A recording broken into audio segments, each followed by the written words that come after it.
नमस्कार, स्वागत है आपका आपके अपने चैनल कानून का ज्ञान पर।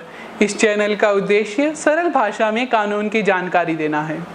आज का हमारा विषय है हिंदू विवाह अधिनियम 1955 के तहत तलाक के आधार। धारा 13 यानी सेक्शन 13 का भाग 1 बात करता है ऐसे आधारों की जिसके तहत पति या पत्नी दोनों में से कोई भी जाकर तलाक की मांग कर सकता है। वहीं 13 का भाग 2 ऐसे आधारों की बात करता है जिसके तहत सिर्फ स्त्री या कहिए पत्नी ही जाकर कोर्ट में तलाक की मांग कर सकती है। 13 के भाग 2 पर हम आगे वीडियो बनाएंगे, लेकिन अब जान लेते हैं ऐसे आधारों के बारे में जिसके तहत पति या पत्नी में से कोई भी जाकर तलाक की मांग कर सकता है। कुल हम 9 आधारों की बात करेंगे। पहला आधार है अडल्ट्री यानी नाजायज संबंध। अगर पति या पत्नी में से किसी के भी किसी और के साथ नाजायज संबंध है, चाहे वह व्यक्ति मैरिड हो या अनमैरिड, तो इस केस में पति या पत्नी में से जो भी अडल्ट्री में शामिल है उससे तलाक लिया जा सकता है। परंतु दूसरे व्यक्ति को यह कोर्ट में साबित करना पड़ेगा कि उनकी शादी के समय वह किसी दूसरे व्यक्ति के साथ शारीरिक संबंध में थे और इसका उन्हें कोर्ट में प्रूफ भी देना होगा। दूसरा आधार है प्रताड़ना यानी क्रुएलिटी। प्रताड़ना 2 तरह की होती है, फिजिकल व मेंटल। फिजिकल क्रुएलिटी वह होती है जब किसी व्यक्ति की मारा पीटा जाना अत्यधिक मात्रा में बढ़ जाता है और वह सहन शक्ति से भी ऊपर चला जाता है।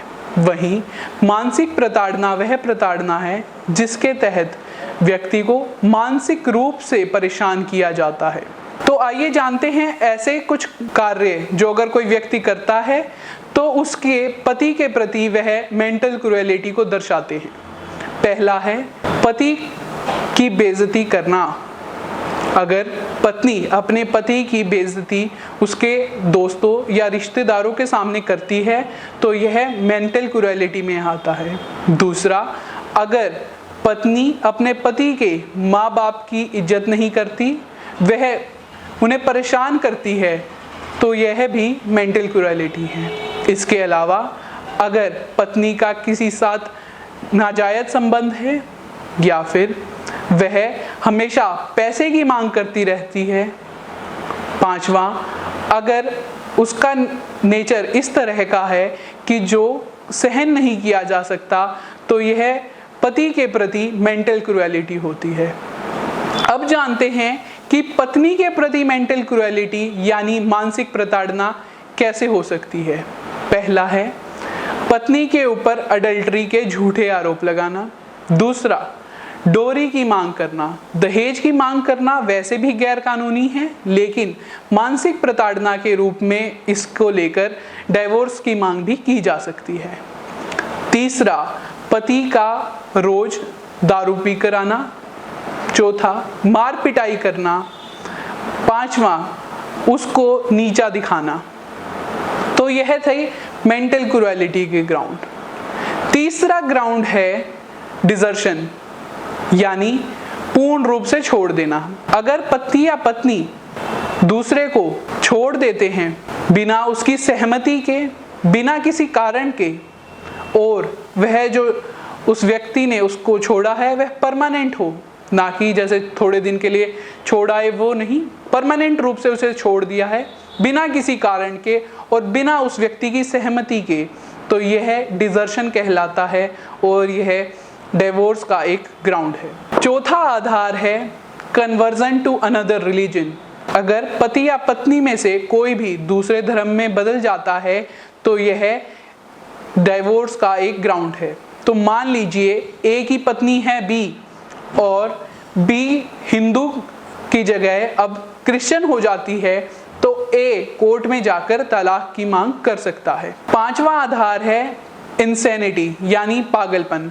पति या पत्नी में से अगर कोई भी पागल हो जाता है तो दूसरा व्यक्ति कोर्ट में जाकर तलाक की मांग कर सकता है।